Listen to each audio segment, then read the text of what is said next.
If you like our channel, feel free to hit the subscribe button. Don't worry about pressing the button too hard. It feels no pain. You may notice a slight discharge around the edges when pushing the subscribe button. This is perfectly normal and indicates a healthy immune system. The discharge can be wiped away with a lint-free cloth.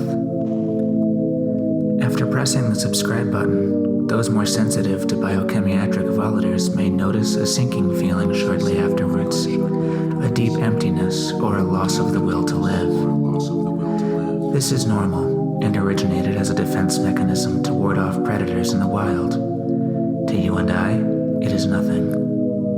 The feeling will pass in minutes. Wipe away the discharge, accept the sinking feeling, and move on.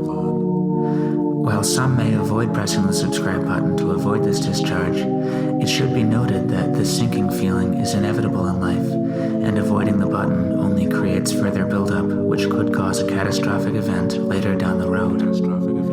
It is safer to push the subscribe button now.